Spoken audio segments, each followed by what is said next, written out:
조옥래가 남긴 마지막 음성 파일이 새벽 2시 한우진의 새 휴대폰으로 흘러들어왔는데요. 그 끝에 붙은 남자 목소리가 분명히 말했었더라고요. 정리 끝. 다음은 내 차례야. 부산의 작은 원룸은 숨쉬는 것조차 죄가 되는 곳이었습니다. 한우진은 커튼을 반쯤 내린 채로 노트북 화면만 바라보고 있었는데요. 화면 속에서는 고성이가 유튜브 라이브를 켜고 울고 있었습니다. 울음이 너무 또렷해서 오히려 더 가짜처럼 느껴졌고 그 또렷함이 한우진의 방 안 정적을 더 잔인하게 눌렀습니다. 방 안은 눅눅하고 냄새가 눌어붙은 채로 가만히 있었는데요. 그런데 노트북에서 흘러나오는 엄마의 울음은 이상하게도 과하게 살아있었습니다. 한우진은 새 휴대폰을 만지작거렸습니다. 지은호가 준 폰이었는데요. 그 폰은 단순한 기계가 아니라 숨겨야 하는 목숨 같은 느낌이었습니다. 한우진은 여행 가방을 침대 옆에 작게 세워두고 언제든 튈 수 있게 지퍼를 반쯤 열어뒀습니다. 오래 머무는 순간 죽는다고 믿는 사람의 습관이었죠. 노트북 화면 속 고성이는 링라이트 아래에서 억울해요. 제가 뭘 그렇게 잘못했나요? 하며 흐느꼈는데요. 채팅창은 폭주했고 그중 몇 개는 찬양이었고 몇 개는 돌멩이였습니다. 불쌍해요. 가식. 돈 어디 갔냐? 간이식 거래는? 이런 문장들이 초당 수십 개씩 쏟아졌습니다. 한우진은 울음소리를 듣다가 마치 자신이 죄인이 된 것처럼 손가락 끝이 저려왔습니다. 지은호가 자신에게 10억을 쥐어주며 도망치라고 했던 날 한우진은 사람 눈을 제대로 못 봤었는데요. 그 돈이 고마워서가 아니라 그 돈이 너무 무거워서였습니다. 살아남는 값이 현금으로 환산되는 순간 사람은 마음이 부서지거든요. 그때 방 안에 정적을 찢는 진동이 왔습니다. 모르는 번호였습니다. 한우진은 숨을 죽이고 폰을 보다가 손가락으로 바퀴 버튼을 눌렀습니다.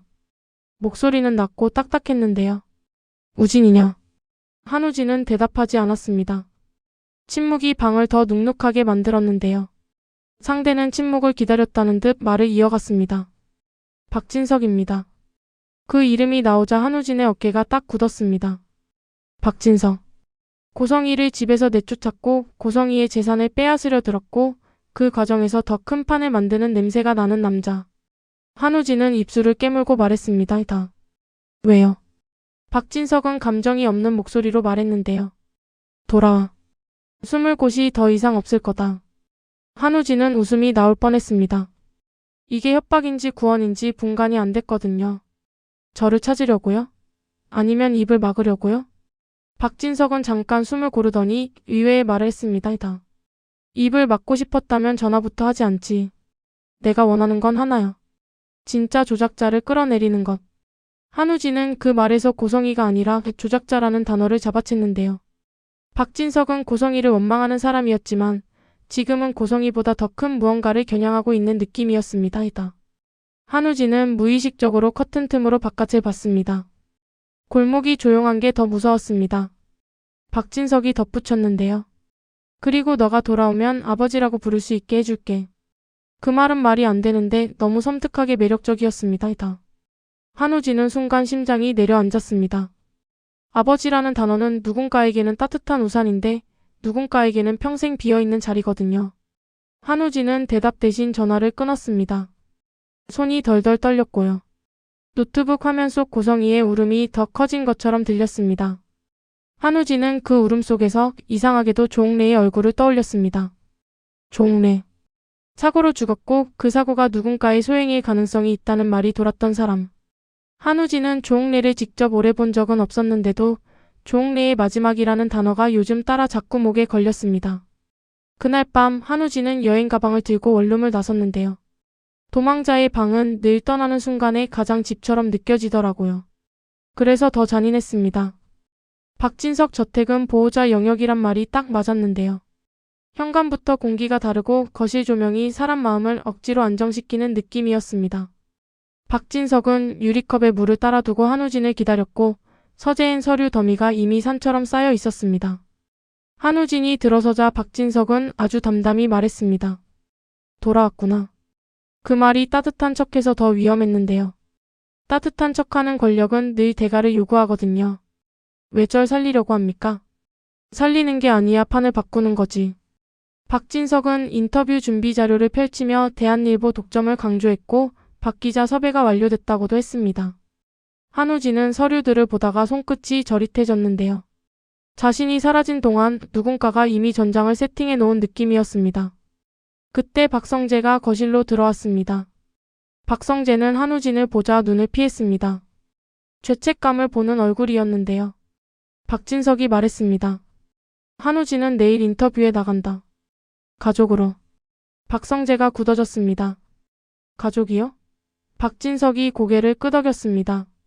그래. 우린 지금 흔들리면 끝난다. 한우진은 그 말에 반발하려다가 자신도 모르게 입에서 튀어나온 한 단어에 스스로 놀랐습니다. 아버지. 거실 공기가 한 번 더 가라앉았는데요.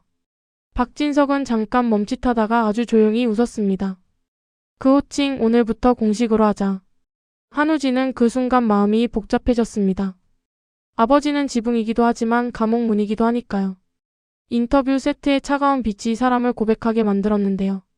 저택 거실이 대한일보 독점 인터뷰 세트로 바뀌자 같은 공간인데도 분위기가 딱 얼어붙었습니다. 카메라 12대, 조명 스탠드, 녹음기, 서류 제시용 테이블이 놓였고요. 박진석은 서류를 손으로 정리해 박자감 있게 내밀 준비를 했습니다. 폭로는 감정이 아니라 리듬으로 하는 거라면서요. 박 기자가 정면으로 물었습니다. 한우진 씨 간이식과 관련해 금전 거래가 있었습니까? 한우진은 숨을 고른 뒤 말했는데요. 지은호가 고성희에게 받은 10억을 저에게 줬습니다. 도망치라고요. 박 기자 눈빛이 번뜩였고 박진석은 그 순간 서류를 한 장 꺼냈습니다. 손끝만으로도 증거의 무게가 느껴졌는데요. 이건 권한정지 문서입니다. 병원 기록 열람 제한과 연결되고요. 고성희가 직접 결제 라인에 접근한 흔적이 있습니다. 박 기자가 다시 물었습니다. 그럼 조홍래 씨 사고도? 한우진은 목이 잠겼는데요. 담담한 척 말했습니다. 사고 직전 조홍래 씨가 누군가와 통화했던 기록이 있습니다. 그런데 그 번호가 부산 쪽에서 계속 반복됩니다. 그 순간 인터뷰장 한쪽에서 USB가 테이블 위로 올라갔습니다. 박진석이 올려놓았는데요. 작고 검은 USB가 폭탄처럼 보였습니다. 여기에 복구된 음성, 삭제 시도 흔적, 그리고 누군가가 조작을 계속하고 있다는 로그가 담겼습니다. 인터뷰가 끝나자마자 뉴스가 확산됐습니다. 포털 자막 댓글. 화면이 먼저 세상을 찌르는 느낌이었는데요. 그리고 그 칼끝이 박영라 작업실로 꽂혔습니다. 작업실에서 댓글이 칼이 되는 순간이 왔는데요. 인터뷰 이후 작업실 댓글은 폭발했습니다. 가족이 그 모양인데 성공? 고성이랑 한패 뒤가 구리다 같은 말들이 박영라 손목을 잡아당겼고요. 박영라는 펜을 들려다가 스마트폰을 들었다가 다시 펜을 들었다가 계속 흔들렸습니다. 그때 이지환이 들어왔습니다. 박영라, 너 지금 혼자 맡고 있지? 박영라는 웃는 척했습니다. 괜찮아요. 다들 원래 이래요. 이지환이 단호히 말했는데요. 원래 그런 게 어딨어. 네가 무너지면 그게 원래야? 박영라가 입술을 깨물었습니다. 너까지 끌려오면 더 망가져요. 이지환은 박영라 손을 잡았는데요. 그럼 내가 망가져도 돼. 너 혼자만은 안 돼. 그 순간 박영라 폰에 고성희 메시지가 왔습니다. 조명이 너 살려주지 않아.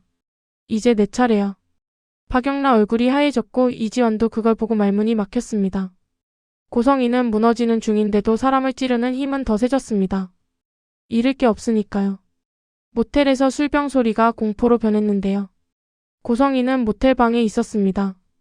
저렴한 와인병과 소주병이 굴러다녔고 고소장 조각이 바닥에 흩어졌습니다. 고성희는 스마트폰으로 댓글을 보다가 웃었는데요. 웃음이 너무 건조해서 오히려 울음 같았습니다. 너희가 뭘 알아? 내가 누구였는지. 그때 퇴실 통보가 왔습니다. 직원 목소리는 정중했는데 시스템의 정중함이 사람을 더 작게 만들더라고요. 고성희는 고소장을 찢었고 종이가 찢기는 소리는 방 안에서 유난히 크게 울렸습니다. 술병이 굴러가는 소리도 마찬가지였고요. 생얼음이 공포가 되는 순간 그 방은 감옥이 됩니다. 고성희는 이를 악물었습니다. 좋아. 나 혼자 죽을 줄 알아? 같이 가자. 고성희는 곧바로 거리로 나갔는데요. 이전엔 사람들이 고성희를 알아보고 비켜줬겠지만 지금은 다들 고성희를 피했습니다. 사회적 배척은 폭력인데 소리 없이 진행되니까 더 잔인합니다. 그날 밤 고성희는 유튜브 스튜디오로 돌아가 라이브를 켰습니다. 화려한 가짜의 무대에서 고성이는 다시 울었습니다. 댓글 폭주가 장작이 됐고요. 그리고 방송 오프를 누르는 순간 고성이 얼굴은 또 바뀌었습니다. 정리 끝. 다음은 내 차례야. 그 문장이 누군가에겐 익명 문자로, 누군가에겐 음성 파일로 흘러들어갔습니다. 병원 복도에서 약 봉투가 이야기를 뒤집었는데요. 지은호와 이지혁은 병원 복도에서 숨이 막혔습니다. 이지혁은 심장병으로 위태롭고 지은호를 사랑하지만 병 때문에 마음을 거부하고 있었는데요. 지은호는 간이식 후에도 몸이 완전하지 않은 상태에서 이지혁까지 흔들리자 정신이 무너질 것 같았습니다. 이지혁은 지은호 곁에서 버텨보려 했는데요. 사실 지은호도 마음이 이미 금이가 있었습니다. 사랑하는 사람이 아픈 걸 보는 건 몸으로 맞는 폭력 같으니까요. 그때 지은호가 약 봉투와 검진 영수증을 봤습니다. 영수증에는 이상한 약이 섞여 있었는데요. 심장 리듬을 더 불안정하게 만들 수 있는 약이었습니다. 지은호가 떨리는 목소리로 말했습니다. 이건 처방에 들어가면 안 되는 약인데요. 이지혁이 고개를 들었습니다. 뭐라고? 지은호가 이를 악물었습니다. 누가 너 상태를 일부러 악화시키고 있어요. 그 순간 보안팀이 나타났습니다. 열람 권한이 정지되었습니다. 관련 자료 접근 금지입니다. 지은호가 소리쳤습니다. 사람이 죽어가는데 권한이 무슨 소용이에요. 보안팀은 흔들리지 않았습니다. AP그룹 로비 경호원처럼 사람이 아니라 시스템이 맡고 있었는데요. 지은호는 그 장면을 보다가 무너졌습니다. 눈물이 터졌고 말이 끊겼습니다. 이거 우리만으로는 못해요. 그때 간호사가 뛰어나오며 외쳤습니다. 기록 파일이 삭제됐어요. 지은호 얼굴이 새하얘졌습니다. 삭제는 실수로 일어나지 않습니다. 누군가가 현재 진행으로 조작하고 있었습니다. AP그룹 로비에서 출입 금지가 전쟁 선언이었는데요. 이지혁과 지은호 그리고 이상철이 AP그룹 로비로 향했습니다. 이상철은 조홍래의 아들이고 조홍래 사고가 누군가의 소행일 가능성을 끝까지 파고드는 사람이었는데요. 조홍래는 사고로 사망했고 그 사고가 우연이 아닐지도 모른다는 의심이 가족 전체를 찢어놓고 있었습니다. 로비 출입 게이트 앞에서 경호원이 무전기를 들고 막아섰습니다. 출입 금지입니다. 방문증 없으면 안 됩니다. 지은호가 숨을 삼켰습니다. 사람이 죽어가요. 기록이 삭제됐고 누가 약을 바꿨어요. 이게 방문증으로 막을 일입니까? 경호원은 딱딱했습니다. 시스템이 사람 목숨을 가르는 순간이었는데요. 그때 이지환이 나타났습니다.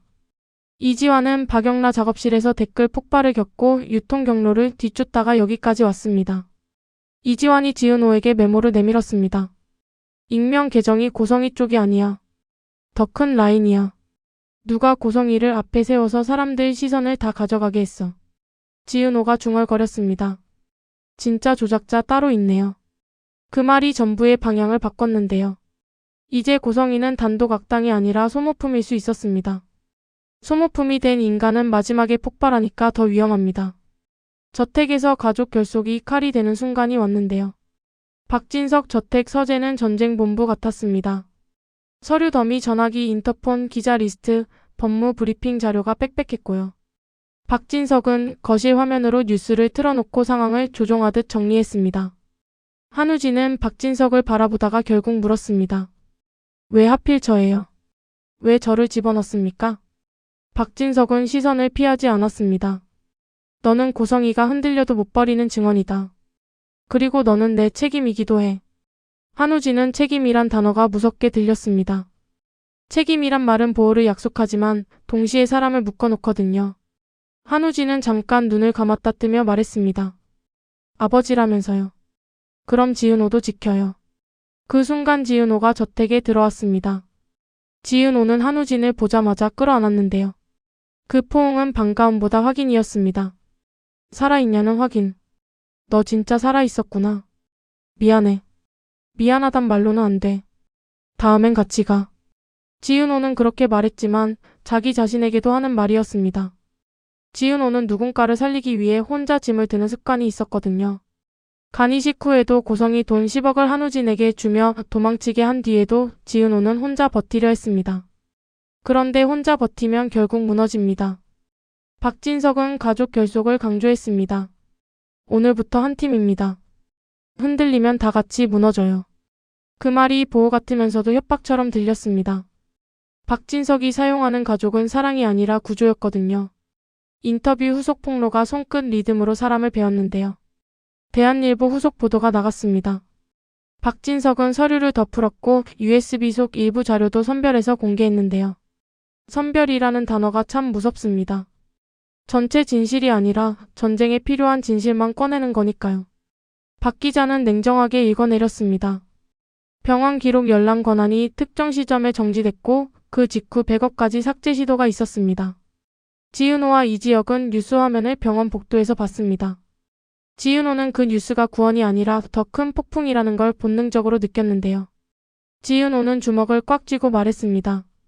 이제 우리도 표적이네요. 그때 지은호 폰에 익명 문자가 또 왔습니다. 정리끝. 다음은 내 차례야. 지은호는 숨이 멎는 느낌이었습니다. 누가 어디서 어떻게 지은호 번호를 알고 있을까요? 그건 단순 협박이 아니라 감시였는데요. 지은호는 그 순간 깨달았습니다. 조작자는 뉴스에 흔들리지 않는 사람이 아니라 뉴스를 재료로 쓰는 사람입니다. 모텔에서 거리 그리고 회장실 몰락의 3단 콤보가 완성됐는데요. 고성이는 더 이상 도망칠 곳이 없었습니다. 모텔에서 쫓겨나고 거리에서 사람들에게 외면당하고 결국 슈조이 그룹 본사로 끌려갔습니다. 회장실엔 통유리 넘어 서울 야경이 깔려 있었고 경찰과 정장 인물들이 줄지어 서 있었습니다. 체포영장이 나왔습니다. 수갑이 채워졌는데요. 고성이 비명은 복도에서 리버브 크게 울렸고 회장실 안은 유리처럼 조용했습니다. 그 대비가 고성이를 더 미치게 했습니다. 고성이가 박진석을 향해 소리쳤습니다. 박진석, 너도 끝이야. 나 혼자 죽을 줄 알아? 다 풀어버릴 거야. 박진석은 표정이 거의 변하지 않았습니다. 승인합니다. 그 말이 고성이 심장을 찔렀습니다. 감정이 아니라 시스템 언어로 사람을 처리하는 순간이었거든요. 고성이는 끌려가며 마지막으로 웃었습니다. 너희는 못 잡아. 진짜 조작자는 아직 밖에 있어. 그리고 그 사람 너희 중 한 명이야. 그 한마디가 저택에도 병원에도 작업실에도 부산 원룸에도 번졌습니다.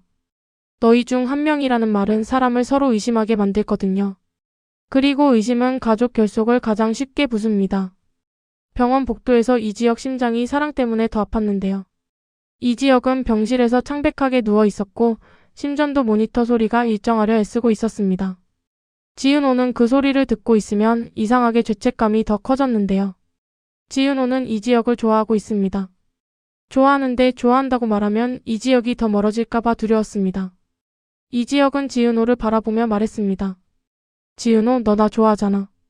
지은호가 얼어붙었습니다. 그게 지금 중요한 얘기예요? 이지혁은 웃는 척했는데요. 목소리가 갈라졌습니다. 중요해. 난 너 좋아해. 근데 내 심장이 내 맘을 따라갈 자신이 없어. 지은호 눈이 젖었습니다. 그래서 나 밀어내요? 널 붙잡았다가 네가 또 누군가를 잊는 표정 짓게 만들까봐. 지은호는 이를 악물었습니다. 나는 이미 잃었어요. 조옥래 할머니도 한우진도 한 번 잃었고 이제 너까지 잃으라면 그게 더 무서워요. 그때 보안팀이 또 왔습니다. 차트 접근 금지, 기록 삭제, USB 반입 제한. 병원은 치료 공간이 아니라 권력 싸움 공간이 되어가고 있었는데요. 이지혁은 복도에서 무너졌습니다. 이지혁은 지은호를 지켜야 하는데 지은호를 지키려면 시스템과 싸워야 하고 시스템은 너무 커서 손이 떨렸습니다. 이지혁이 울먹이며 말했습니다. 우리 어디까지 갈 수 있어? 지은호가 이지혁 손을 잡았습니다. 끝까지. 근데 혼자 말고 같이. 지은호는 말은 그렇게 했지만 속으로는 이미 알고 있었어요. 끝까지 가려면 누군가가 다칠 가능성이 높다는 걸요. 작업실에서 박영라의 신분 노출이 도화선이 됐는데요. 박영라에게는 또 다른 불안이 있었습니다. 웹툰 계약이 성사돼 독립했지만 가족과 엮인 이야기가 퍼지면서 박영라가 누구 편이냐가 공격 포인트가 되었는데요. 누군가는 박영라의 작업실에 익명으로 택배를 보냈습니다. 안에는 찢어진 종이 조각과 함께 메모가 들어있었고요. 조옥래 사고 너희 집안이 덮었지? 박영라는 손이 떨렸습니다. 자신은 아무것도 덮지 않았는데 덮은 사람처럼 몰리는 순간 사람이 무너집니다. 이지환이 그걸 보고 이를 악물었습니다. 박영라, 이건 누가 우리를 갈라놓는 거야. 박영라가 고개를 저었습니다. 근데 갈라지는 건 나 때문이잖아요. 내가 너 좋아해서. 이지환이 끊었습니다. 좋아하는 게 죄면 세상이 미친 거야. 이지환은 박영란을 데리고 저택으로 향했습니다. 허락관계 회복 장면이 필요하다고 생각했는데요. 이지환이 박진석에게 정면으로 말했습니다. 박영란을 여기서 지켜요. 당신이 진짜 보호자라면. 박진석은 차갑게 물었습니다. 조건은? 이지환이 숨을 고르고 말했는데요. 조건 같은 거 말고 그냥 지켜요. 그게 가족이라면서요. 박진석은 잠깐 침묵했고 그 침묵이 오히려 협상 같았습니다. 결국 박진석이 고개를 끄덕였습니다. 좋다. 대신 박영라가 가진 정보는 공유한다. 박영라는 그 순간 깨달았습니다. 이 저택에서 보호는 늘 대가와 함께 온다는 걸요. 부산 원룸의 노트북이 다시 켜졌는데요. 한우진은 저택에 돌아왔지만 부산 원룸을 완전히 벗어나지 못했습니다. 마음은 여전히 그 어둡고 눅눅한 방에 붙어 있었는데요. 한우진은 어느 밤 혼자 다시 부산 원룸을 찾았습니다. 이상하죠. 도망자가 가장 무서워하는 곳으로 다시 돌아가다니요. 그런데 사람은 가끔 공포의 출처를 확인해야 숨을 쉴 수 있더라고요. 원룸에서 한우진은 노트북을 켰습니다. 고성이 라이브 영상이 저장돼 있었고 방송 OFF 순간 표정 변화가 정확히 남아 있었습니다. 그런데 그 영상 끝부분에 아주 짧게 다른 소리가 섞여 있었는데요. 울음이 아니라 누군가의 낮은 목소리였습니다. 정리 끝. 한우진은 소름이 돋았습니다. 고성이가 말한 것처럼 들리지만 톤이 미묘하게 달랐습니다. 누군가가 고성이에게 문장을 주입했을 수도 있었고 고성이가 누군가의 목소리를 따라했을 수도 있었습니다. 한우진은 새 휴대폰으로 지은호에게 전화를 걸었습니다. 지은호, 나 부산에서 뭔가 들었어. 지은호가 숨을 삼켰습니다. 지금 어디야? 부산 원룸. 근데 여기 누가 왔다 간 흔적이 있어. 지은호 목소리가 떨렸습니다. 나 지금 갈게. 오지 마. 너 오면 너도 찍혀. 한우진은 전화를 끊고 원룸 창문 너머를 봤습니다. 골목 끝에 차 한 대가 서 있었는데요. 그 차는 부산에서 한우진이 수술받았던 병원 쪽에서 봤던 차와 비슷했습니다. 한우진은 그 순간 확신했습니다. 조작자는 지금도 움직입니다. 그리고 조작자는 한우진의 과거를 손에 쥐고 있습니다. 저택 서재에서 조옥래 사고의 퍼즐이 맞물렸는데요. 이상철은 조옥래 사고를 끝까지 파고들었습니다. 조옥래는 이상철의 어머니였고 가족의 축이었는데요. 조옥래가 사망한 뒤 이지혁은 더 위태로워졌고 이지환은 가족을 믿지 못하게 됐고 이수빈은 박성재와의 관계까지 부서졌습니다. 조옥래 사고는 단순한 죽음이 아니라 가족을 갈라놓는 시작점이었습니다. 이상철이 박진석 저택 서재에서 자료를 펼쳤습니다. 어머니 사고 전날 김장수라는 사람과 통화 기록이 있어요. 박진석이 눈썹을 미세하게 움직였습니다. 김장수? 이상철이 고개를 끄덕였습니다. 조옥래가 김장수와 사돈이자 친구였다고 하더라고요. 근데 그 통화가 마지막이에요. 이후 번호가 바뀌었고 그 번호가 부산 라인과도 연결돼요. 그 말에 한우진이 몸을 굳혔습니다. 부산. 수술. 사라짐. 지은호가 알고 있는 행방. 모든 게 한 줄로 이어지는 느낌이었는데요. 박진석이 조용히 말했습니다. 그러면 조옥래 사고는 가족 내부 문제로 보이게 만들고 실제 조작은 외부 라인이 했다 이런 그림이 가능하겠군. 그 순간 지은호가 끼어들었습니다. 외부 라인이면 AP그룹 아닐까요? 병원 기록 삭제도 그쪽 냄새였어요. 박진석은 고개를 끄덕이면서도 아주 낮게 말했습니다. AP그룹만으로는 설명이 부족해. 더 위쪽이 있어. 그 말이 모두를 얼어붙게 했는데요. 더 위쪽. 그 말은 우리가 지금 보고 있는 악당은 전부가 아니다라는 뜻입니다. 병원 복도 서스펜스가 사라진 USB로 폭발했는데요. 병원 VIP 병실 앞에서 결정적인 사건이 터졌습니다. 지은호가 서류와 영수증, 약 봉투를 모아 USB에 백업해두고 있었는데요. 그 USB가 사라졌습니다. 지은호가 잠깐 눈 돌린 사이였고 보안팀이 오갔던 타이밍과 정확히 겹쳤습니다. 지은호는 숨이 턱 막혔습니다. 누가 내 USB 가져갔어? 지은호가 복도에서 보안팀을 붙잡았습니다. 지금 우리 물건 어디 갔어요? 보안팀은 딱딱하게 말했습니다. 절차상 확인 불가입니다. 절차. 그 단어가 사람을 미치게 합니다. 절차는 책임을 사람에게서 떼어내고 시스템에 붙여버리거든요. 그러면 아무도 책임지지 않습니다. 이지혁이 병실 문을 열고 나왔는데요. 얼굴이 창백했고 숨이 가빴습니다. 지은호, 너 지금 위험한 짓 하고 있어. 지은호가 울먹였습니다. 그럼 가만히 있어요? 누가 너 죽이려 하는데? 이지혁이 떨리는 손으로 지은호 손목을 잡았습니다. 너 때문에 내 심장이 더 아파. 지은호가 멈칫했습니다. 뭐라고요? 이지혁이 눈을 피하지 않고 말했는데요. 너 좋아하는데 너 때문에 숨이 막혀. 그게 미안해. 그 고백은 달콤하지 않았습니다. 오히려 잔인했는데요. 사랑이 상대를 살리는 게 아니라 상대를 더 위험하게 만드는 순간이니까요. 지은호는 그 말에 무너질 뻔했지만 이를 악물었습니다. 그럼 더더욱 내가 끝까지 해야 해요. 그때 복도 끝에서 누군가 지은호에게 종이 하나를 슬쩍 던지고 사라졌습니다. 지은호가 주워보니 영수증 조각과 함께 한 줄이 적혀 있었는데요. 약은 바꾼 게 아니라 처방 라인을 바꿨다. 아버지라는 호칭을 쓰는 그 집부터 의심해라. 지은호는 심장이 얼어붙었습니다. 아버지라는 호칭. 박진석 저택. 한우진. 박성재. 모두가 얽혀 있습니다. 조작자가 말한 너희 중 한 명이 진짜로 가까이에 있다는 뜻일까요?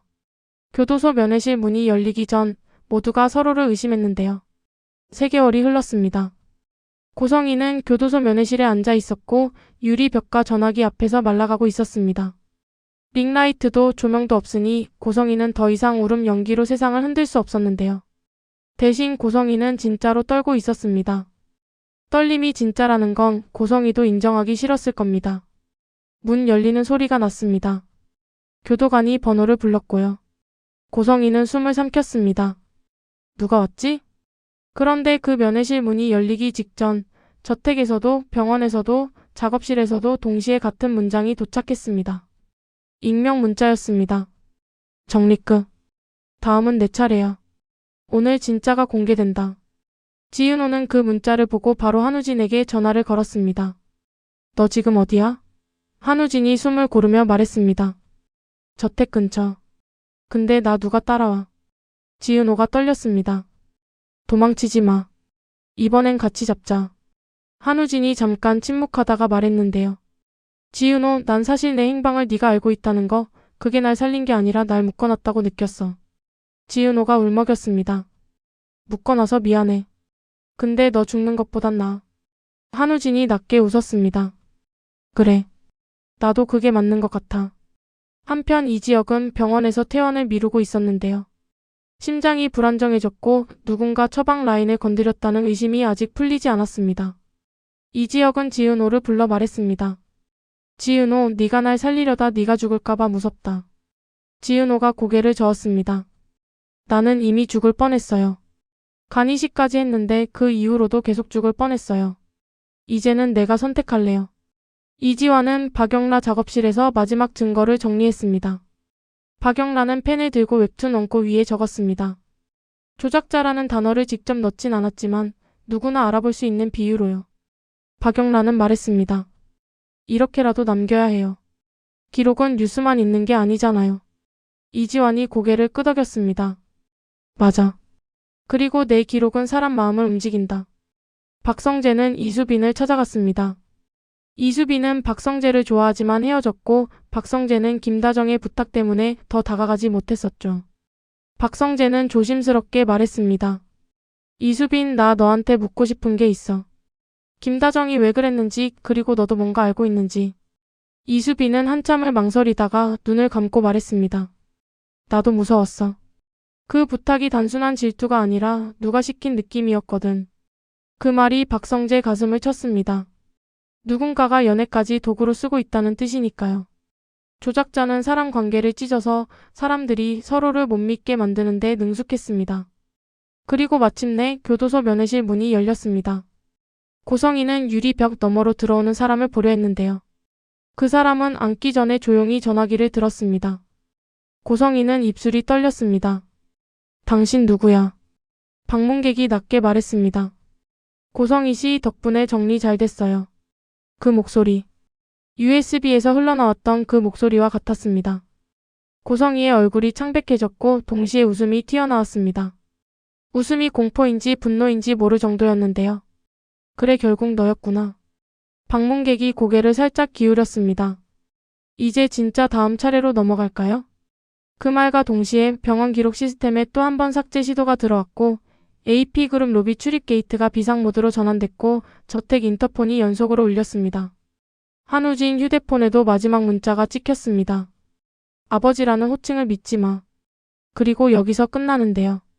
왜냐하면 지금 이 판은 고성희의 몰락이 아니라 누가 가족을 보호자처럼 꾸미고 가족을 무기처럼 쓰는지를 밝히는 판으로 넘어갔기 때문입니다. 조홍래 사고의 진짜 실마리, 이지혁 심장 처방 라인을 건드린 손, 지은호의 간이식 이후 계속 이어지는 감시, 박영라 작업실로 날아드는 익명 공격, 이수빈과 박성재 사이를 찢어놓은 김다정의 부탁의 배우까지 아직 다 꺼내지 않았고요. 일부러 여지를 남겨야 다음 회가 궁금해지니까요. 면회실 문이 열리던 그 순간 고성희가 본 얼굴은 구원자가 아니라 자기 인생을 통째로 설계한 사람이었는데요. 더 소름인 건 그 사람이 고성희를 보자마자 너는 원래 여기 올 운명이었어 라고 웃었다는 거였습니다. 교도소 면회실에서 진짜 목소리가 이름을 불렀는데요. 고성희는 면회실 유리 너머로 들어온 방문객을 보자마자 눈동자가 흔들렸습니다. 그 사람은 정장도 아니고 경찰도 아니었는데요. 누가 봐도 감옥에 올 일 없는 사람처럼 단정하고 여유로웠습니다. 교도관이 자리를 잡아주기도 전에 그 사람은 전화기를 들고 아주 낮게 말했습니다. 고성희 씨, 내 울음은 참 유용했어요. 고성희는 이빨을 악물었습니다. 너 누구야? 내 인생을 이렇게 만든 게 너야? 방문객이 웃었습니다. 난 도구를 쓴 것뿐이에요.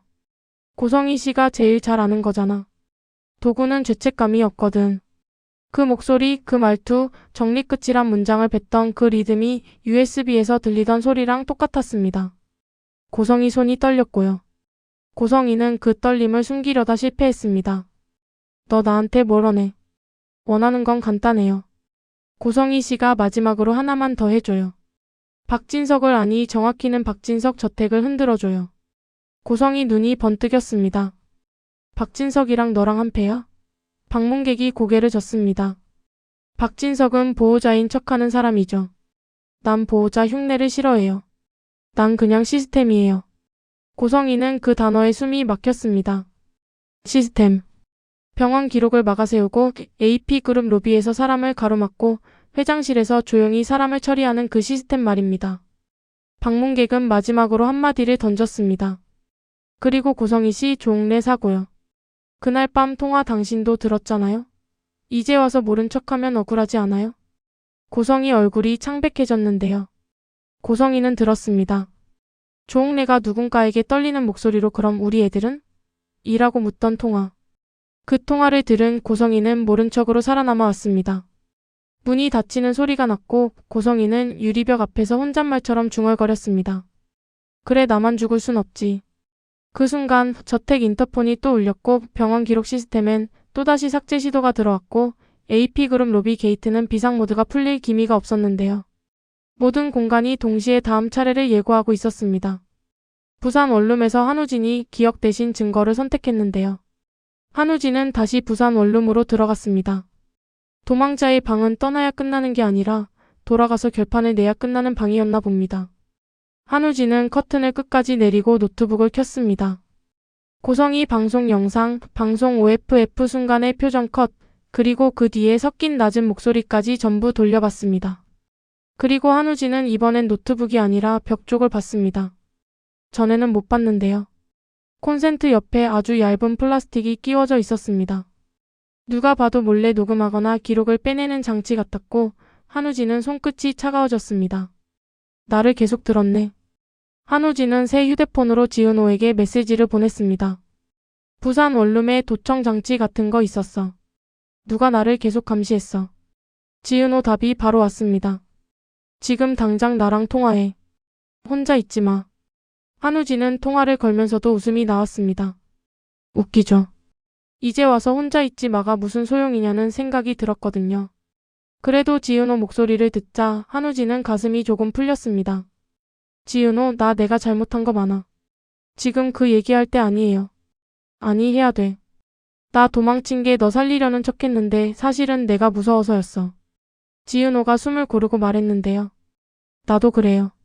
난 너 살리려는 척했지만 사실은 내가 죄책감에 안 죽으려고 그랬어. 그 말에 한우진 눈이 젖었습니다. 지은호는 늘 강해 보이지만 지은호도 결국 사람입니다. 간이식을 하고도 10억을 건네고도 숨고 또 숨었던 이유가 강함이 아니라 버티기였던 거죠. 그때 낯선 번호로 또 전화가 왔습니다. 한우진이 받자 상대는 짧게 말했습니다. 부산에서 나가면 죽어요. 한우진은 이를 악물었습니다. 너 누군데? 상대는 웃었습니다.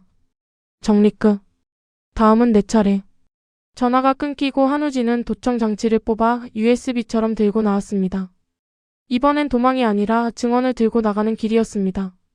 저택 서재에서 아버지라는 호칭이 처음으로 깨졌는데요. 박진석 저택 서재는 여전히 서류 더미로 꽉 차 있었는데요. 박진석은 물컵을 손에 들고도 마시지 못하고 있었습니다. 불안할 때 사람은 물을 마셔야 안정되는데 박진석은 안정이 필요 없는 얼굴을 하고 있었습니다. 그게 더 무서웠습니다. 이지환이 서재로 들어와 박진석을 정면으로 바라봤습니다. 박진석, 당신이 진짜 보호자면 지금부터 거짓말 하나도 하지 마요. 박진석은 대답 대신 서류 한 장을 밀었습니다. 거기엔 병원 기록 열람 제한 결제 라인이 적혀 있었는데요. 고성희 이름은 이미 빠져 있고 더 높은 라인에 결제가 찍혀 있었습니다. AP그룹 내부 라인 그리고 외부 협력 표기까지 있었습니다. 이지환이 물었습니다. 이 외부 협력 누구예요? 박진석이 잠깐 멈칫했습니다.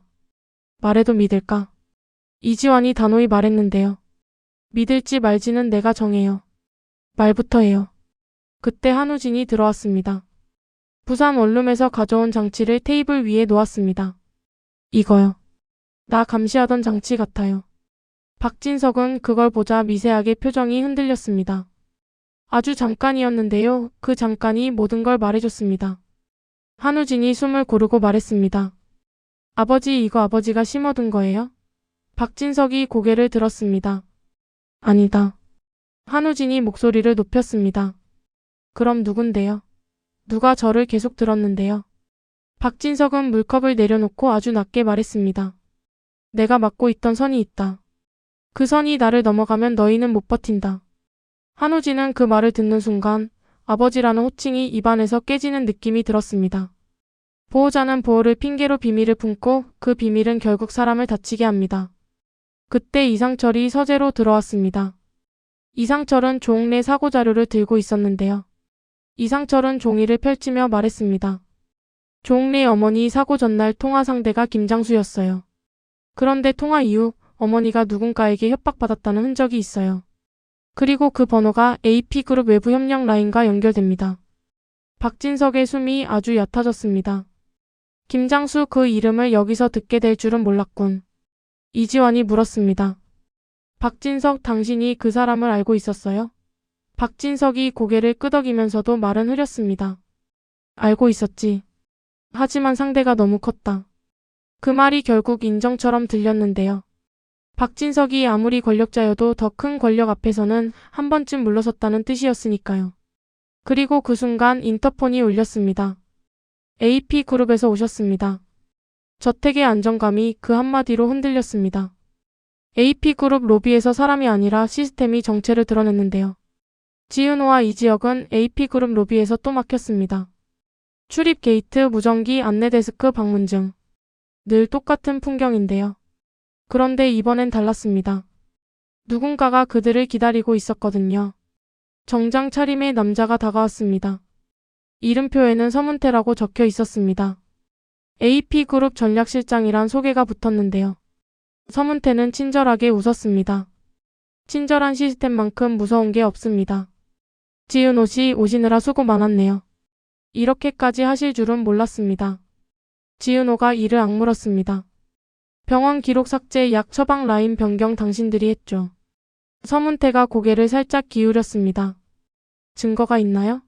지은호가 떨리는 손으로 말했습니다. 증거 지금 계속 삭제하잖아요. 서문태가 웃었습니다. 삭제요? 세상에 그런 말이 있나요? 절차상 정리라고 하죠. 지은호가 숨을 고르고 말했습니다. 정리 끝 그 말 당신이 했죠. 서문태 표정이 아주 미세하게 굳었습니다. 딱 그 정도면 충분했는데요. 지은호는 확신했습니다. 그때 지은호 휴대폰이 울렸습니다. 익명 영상이 하나 도착했는데요. 영상 속에는 병원 약제실 CCTV 캡처가 있었고 누군가가 처방 라인을 바꾸는 장면이 담겨 있었습니다.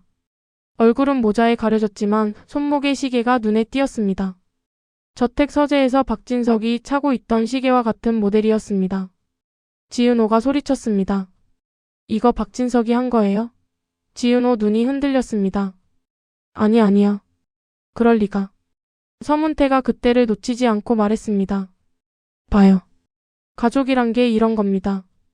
믿고 싶다가도 의심하게 되죠. 지은호는 그 말에 분노하면서도 마음 한 구석이 무너졌습니다. 왜냐하면 지은호도 알고 있었거든요. 박진석의 보호는 늘 대가와 함께였고 박진석은 늘 판을 먼저 봤습니다. 지은호가 이지혁의 손을 잡았습니다. 지은호 흔들리면 안 돼요. 지금 우리 흔들리라고 이 영상 보낸 거예요. 지은호가 울먹였습니다. 그럼 누구 믿어요? 지은호가 겨우 말했습니다. 증거를 믿자. 사람 말고 증거. 그때 지은호 폰에 또 문자가 왔습니다. 아버지라는 호칭을 믿지 마. 지은호는 그 문장을 읽고 저택 방향을 바라봤습니다. 이제 저택도 안전지대가 아니라 전장이 되어가고 있었습니다. 병원 VIP 복도에서 이지혁이 사랑 대신 결심을 했는데요. 이지혁은 병원 VIP 병실에서 나와 복도에 서 있었습니다. 심장이 불안정한 상태인데도 이지혁은 그날만큼은 눈빛이 단단했는데요. 지은호가 달려와 이지혁을 붙잡았습니다. 너 지금 왜 나와 있어요? 위험하잖아요. 이지혁이 숨을 고르며 말했습니다. 위험한 건 나만이 아니야. 너도 위험해. 지은호가 고개를 저었습니다. 나는 괜찮아요. 이지혁이 웃는 척했는데요. 목소리가 떨렸습니다. 괜찮은 척하지 마. 너는 늘 혼자 짊어지잖아. 지은호는 말문이 막혔습니다. 맞습니다. 지은호는 늘 그렇게 했습니다. 간이식도 10억도 한우진의 은신도 전부 혼자 감당하는 방식이었거든요. 이지혁이 갑자기 지은호 손목을 잡고 약 봉투를 가리켰습니다. 이 약 누가 넣었는지 알아야 해. 그리고 난 이제 내 병 때문에 너 밀어내는 척 안 할 거야. 지은호가 눈을 크게 떴습니다. 그럼. 이지혁이 말을 이어갔습니다. 난 너 좋아해. 지금도 좋아해. 근데 좋아하는 마음을 숨기느라 내 심장이 더 망가졌어. 웃기지? 지은호가 울먹였습니다. 웃기지 않아요. 너무 슬퍼요. 이지혁은 지은호 이마에 손을 얹으려다 멈칫했습니다. 지은호, 만약 내가 진짜로 쓰러지면 넌 어떻게 할래? 지은호가 이를 악물고 말했는데요. 안 쓰러지게 할 거예요. 그리고 쓰러져도 내가 끝까지 같이 있을 거예요. 그 말을 들은 이지혁의 심전도 수치가 잠깐 흔들렸습니다. 사랑이 약이 되기도 하고 독이 되기도 하는데요. 이지혁은 그날 독을 피하는 법 대신 약으로 쓰는 법을 선택하는 눈빛이었습니다. 그때 보안팀이 또 나타나 자료 반입을 막으려 했는데요. 이지혁이 처음으로 보안팀에게 정면으로 말했습니다. 내 이름으로 요청합니다. 기록 열람 제한 해제예요. 거부하면 이 병원과 AP그룹의 관계 내가 직접 공개할 겁니다. 지은호가 이지혁을 바라봤습니다. 이지혁이 이제 아픈 사람 역할만 하는 게 아니라 싸우는 사람으로 바뀌고 있었습니다. 그리고 그 변화가 지은호 마음을 더 아프게도 했습니다. 이지혁이 싸우면 더 위험해지니까요. 그때 병원 상담실 쪽에서 간호사가 뛰어왔습니다. USB 찾았어요. 근데 절반만 남아있어요. 절반. 진실이 늘 절반만 남는 이유가 있습니다. 다음 전개를 만들기 위해서가 아니라 누군가가 계속 손을 대기 때문입니다. 모텔에서 고성이가 최후의 거래를 걸었는데요. 교도소에 있는 줄만 알았던 고성이가 사실은 잠깐 외부 이동 절차가 잡혔습니다. 조사 협조 증언 확보 추가 진술. 그런 명목이었는데요. 그 틈을 이용해 고성이는 한 번 더 판을 흔들 준비를 했습니다. 고성이는 잠시 들른 모텔방에서 휴대폰을 쥐고 있었고 술병 굴러가는 소리만 들렸습니다. 예전과 똑같은 소리인데도 이번엔 달랐습니다. 이번엔 고성이가 무너지는 척이 아니라 무너져도 상관없다는 얼굴이었거든요. 고성이는 박영라에게 문자를 보냈습니다. 너 작업실 택배 내가 보낸 거 아니야. 진짜 조작자 AP그룹 쪽이야. 그리고 박진석도 깨끗하진 않아.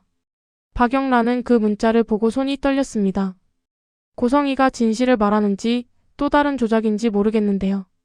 그런데 고성이가 내가 망했으니 너도 망해라라고 하던 사람이었다면 이번엔 다르게 느껴졌습니다. 이번 고성이는 나도 같이 죽을 테니 너희도 살아남아라 같은 느낌이 섞여 있었거든요. 그게 더 무서웠습니다. 고성이가 진짜로 인간으로 돌아오는 순간은 늘 폭탄을 들고 돌아오는 순간이니까요. 그때 고성이 폰에 방문객에게서 메시지가 왔습니다. 약속 잊지 마요. 박진석 흔들어야 해요. 고성이가 이를 갈았습니다. 그래. 흔들어 줄게. 근데 나도 하나 받아야지. 고성이는 박진석에게 전화를 걸었습니다. 박진석은 받지 않았는데요. 고성이는 음성 메시지를 남겼습니다. 박진석, 너 내쫓은 거 아직도 억울한 척하냐?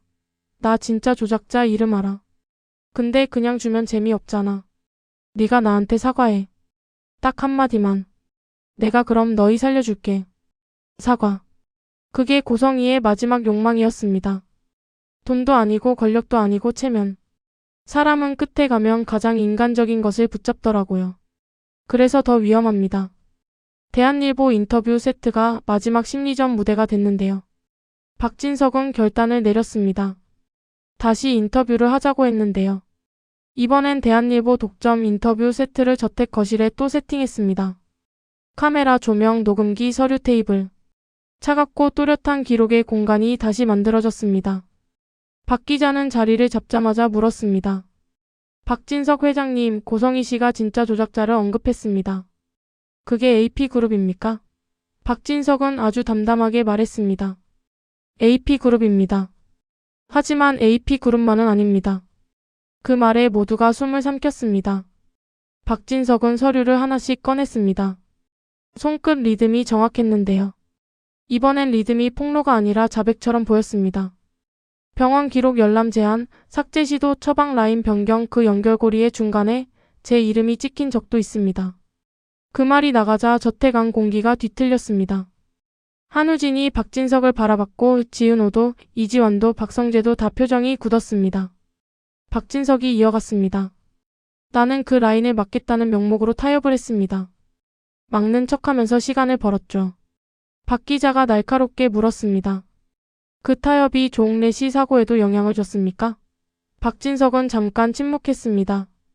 그 침묵이 길어질수록 사람 마음은 더 흔들리는데요. 박진석이 결국 말했습니다. 조홍래 씨 사고 전날 밤 나는 경고를 받았습니다. 가족을 지키고 싶으면 입 다물라는 경고요. 나는 그 경고를 막지 못했습니다. 그 말이 사실상 죄였습니다. 직접 죽이지 않아도 막지 못하면 죄가 되니까요. 그 순간 방송을 보고 있던 고성이가 모텔에서 소리를 질렀습니다. 아무도 듣지 못했지만 고성이는 혼자 미쳐버릴 듯 웃었습니다. 그래, 너도 더러워. 너도. 그때 지은호 폰이 울렸습니다. 병원에서 온 메시지였는데요. 이지혁 상태 급변. 심장 리듬 불안정. 약제실 자료 또 삭제됨. 지은호는 순간 몸이 굳었습니다. 인터뷰가 아무리 큰 폭로여도 지금 지은호에게 중요한 건 이지혁이었습니다. 지은호는 자리에서 일어나려다가 박진석을 바라봤습니다. 박진석, 지금 인터뷰가 중요해요? 사람이 죽어가요. 박진석이 고개를 들었습니다. 그래서 더 해야 해. 오늘 여기서 끝내야 그 손이 병원에서 빠져나간다. 지은호는 입술을 깨물었습니다. 끝내야 한다는 말이 너무 잔인합니다.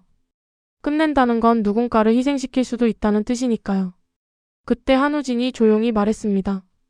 그 손 AP그룹 전략실장 서문태예요. 부산 원룸 도청 장치도 그쪽 라인이었고 USB 음성도 그 사람이랑 톤이 같았어요. 박진석이 고개를 끄덕였습니다. 서문태, 드디어 이름이 나왔군. 이제 마지막은 남았습니다. 서문태를 잡아야 합니다. 그런데 서문태는 사람이 아니라 시스템처럼 움직이는 사람입니다. 잡으려면 시스템을 꺾어야 합니다. 병원 복도와 AP그룹 로비가 동시에 무너졌는데요. 지은호, 한우진, 이지환, 이상철은 병원으로 향했습니다. 박진석은 저택에 남아 마지막 인터뷰를 마무리하며 판을 닫으려 했는데요. 누군가는 전면에서 싸우고 누군가는 뒤에서 문서를 던지는 방식으로 움직였습니다. 이게 가족인지 팀인지 모르겠지만 지금은 살아남기 위한 형태였습니다. 병원 VIP 복도는 숨이 막혔습니다. 심전도 모니터 소리가 빨라졌고 이지혁은 의식을 놓칠 듯 놓치지 않을 듯 버텼습니다. 지은호가 병실 문 앞에서 손을 떨며 말했습니다. 이지혁, 나 왔어요. 나 여기 있어요. 이지혁이 눈을 겨우 뜨고 지은호를 바라봤습니다. 지은호, 너 도망가지 마. 지은호가 울면서 웃었는데요. 나 이제 도망 못 가요. 너 때문에. 그때 보안팀이 또 막아섰습니다. 관계자 외 접근 금지입니다. 이지환이 한 발 앞으로 나섰습니다. 관계자요? 여기 관계자는 사람 목숨이에요. 시스템이 사람을 이길 수는 없어요. 보안팀이 흔들리려는 순간 복도 끝에서 서문태가 걸어왔습니다. 정장, 표정, 걸음걸이. 너무 완벽해서 오히려 비현실적이었는데요. 서문태는 조용히 말했습니다. 지은호 씨 왜 이렇게까지 하세요? 이미 정리될 일인데. 지은호가 이를 악물었습니다. 정리라는 말 당신 입에서 나오면 토 나와요. 서문태가 웃었습니다. 감정은 이해합니다. 근데 감정으로 시스템을 못 이겨요. 그 말 끝에 서문태는 간호사에게 눈짓했습니다. 간호사가 들고 있던 약 봉투가 바뀌려는 찰나였는데요. 한우진이 순간 손을 뻗어 약 봉투를 낚아챘습니다. 또 바꾸려 했죠. 서문태 표정이 처음으로 흔들렸습니다. 아주 조금. 하지만 그 아주 조금이 인간이 드러나는 순간이었습니다. 지은호가 떨리는 목소리로 말했습니다. 당신이 왜 이지혁을 죽이려 했어요? 서문태는 한숨을 쉬듯 말했는데요. 죽이려 한 게 아니라 통제하려 한 거죠. 이지혁은 어느 순간부터 제 계획에 방해가 됐거든요. 이상철이 끼어들었습니다. 조홍래 사고도 당신 계획이었습니까? 서문태는 잠깐 멈추더니 아주 차갑게 말했습니다. 조홍래 씨는 입이 너무 무거워지지 못했어요. 무거워지기 전에 가벼워져야 했죠. 그 말이 너무 잔인해서 지은호가 숨을 못 쉬었습니다. 이지혁의 심장도 지은호의 간도 조홍래의 사고도 서문태에게는 전부 무게였던 겁니다. 그 순간 박진석 저택에서 마지막 인터뷰 방송이 생중계로 이어졌습니다. 박진석이 화면 속에서 말했습니다. AP그룹 전략실장 서문태. 그가 병원 기록을 지웠고 처방 라인을 바꿨고 부산 라인을 통해 한우진을 감시했습니다. 그리고 조홍래 사고의 마지막 통화 상대 김장수와 연결된 외부 협력 라인도 서문태를 거쳐 흘렀습니다. 병원 복도에서 서문태는 그 방송 소리를 들었습니다. 서문태가 웃었습니다. 박진석이 결국 자기를 태우는 선택을 했네요. 지은호가 소리쳤습니다. 당신은 왜 이렇게까지 했어요? 서문태가 조용히 대답했습니다. 권력은 공기를 정리하는 일이에요. 공기가 자유롭게 움직이면 사람들이 서로를 믿고 사랑하고 그럼 통제가 안 되죠. 지은호가 울먹이며 말했습니다. 사람은 공기가 아니에요. 서문태가 눈을 가늘게 뜨며 말했습니다. 사람을 공기처럼 다룰 수 있을 때 권력은 완성됩니다. 그때 지은호가 갑자기 서문태에게 다가가 서문태 손목을 붙잡았습니다. 그리고 지은호는 서문태 손목에 시계를 들어 올렸습니다. 그 시계에 박진석이 차고 있던 것과 같은 모델이었습니다. 지은호는 떨리는 목소리로 말했습니다. 그래서 박진석 시계랑 같은 걸 차고 다녔구나. 사람들 눈을 속이려고. 서문태가 피식 웃었습니다. 눈은 속이기 쉽죠. 사람은 자기가 보고 싶은 것만 보니까. 바로 그 순간 한우진이 부산 원룸 도청 장치를 USB에 연결해 복구했던 음성 파일을 재생했습니다. 병원 복도에 그 목소리가 울렸습니다. 한우진 씨 입 열면 이지혁 심장부터 멈춘다. 서문태 목소리였습니다. 부정할 수 없는 목소리였는데요. 지은호 눈이 흔들렸고 이상철은 그 자리에서 무너질 듯 이를 악물었습니다. 한우진은 정말로 협박받았고 그 협박은 실제로 이지혁의 심장을 조작하는 방식으로 이어졌습니다. 말이 현실이 되는 순간 사람은 모든 걸 잃습니다. 서문태는 그제야 상황이 끝났음을 알아차렸는지 아주 조용히 말했습니다. 그래요. 잡을 수 있으면 잡아보세요. 지은호가 바로 말했습니다. 잡아요. 지금. 그런데 서문태는 마지막 카드가 있었습니다. 병원 보안팀에게 신호를 주자 보안팀이 병실 문을 닫으려 했고 이지혁 상태가 더 불안정해졌습니다. 그때 이지혁이 병실 안에서 거의 마지막 힘으로 외쳤습니다. 지은호 나 지금 선택할게. 지은호가 문을 두드렸습니다. 선택하지 마요. 그냥 살아. 이지혁이 숨을 몰아쉬며 말했는데요. 아니 선택할게. 내가 내 심장을 내 마음대로 쓰는 선택. 그리고 이지혁은 의료진에게, 지은호에게, 모두에게 또렷하게 말했습니다. 내 치료 결정권 외부 개입 기록 전부 공개해요. 내 이름으로. 그 선언은 서문태가 가장 싫어하는 종류의 선언이었습니다. 통제 불가 선언. 시스템이 사람을 눌러야 하는데 사람이 시스템 위로 올라가는 선언입니다. 그 순간 경찰이 들어왔습니다. 체포영장, 수갑 그리고 서류. 회장실에서 고성이가 끌려가던 그 소품들이 이번엔 서문태에게로 향했습니다. 서문태는 처음으로 표정이 무너졌는데요. 비명은 없었습니다. 서문태는 비명 대신 차갑게 말했습니다. 잡아도 끝난 거 아닙니다. 시스템은 사람 한 명으로 끝나지 않아요. 그 말이 맞습니다. 그래서 더 괴롭습니다. 하지만 누군가 시작은 해야 합니다. 시작이 없으면 시스템은 영원히 이기거든요. 서문태가 끌려가며 마지막으로 지은호를 바라봤습니다. 지은호 씨, 당신도 결국 누군가를 통제해야 살 수 있는 날이 와요. 지은호가 울면서도 단호히 말했습니다. 그날이 오면 나는 나부터 통제할 거예요. 남을 누르는 대신. 서문태는 웃었고 그 웃음은 병원 복도 리버브 대신 차갑게 사라졌습니다. 모든 게 끝난 것 같았는데요. 병원 복도에서 지은호가 주머니를 뒤지다 발견한 종이 조각 하나 때문에 지은호 숨이 다시 막혔습니다. 그건 예전에 복도에서 날아왔던 메모의 반쪽이었는데요. 이번엔 뒷면에 이렇게 적혀 있었습니다. 다. 서문태는 실행자였고 김장수는 연결자였다. 그 위에는 아직 이름이 없다. 지은호는 그 종이를 바라보다가 조용히 접었습니다. 끝났다고 말하기엔 세상엔 이름 없는 손이 너무 많으니까요. 그래도 지은호는 이번엔 알게 됐습니다. 이름 없는 손을 잡아내는 방법이 혼자 버티기가 아니라 같이 증거를 들고 서는 것이라는 걸요. 그리고 그때 한우진 폰에 짧은 메시지가 또 떴습니다. 정리 끝. 한우진이 지은호를 바라봤고 지은호는 한 번 숨을 고른 뒤 말했습니다. 이번엔 우리가 정리해요. 완전히 끝난 건 아니지만 적어도 이제는 다음을 두려워하지 않고 맞을 준비가 된 얼굴들이었습니다.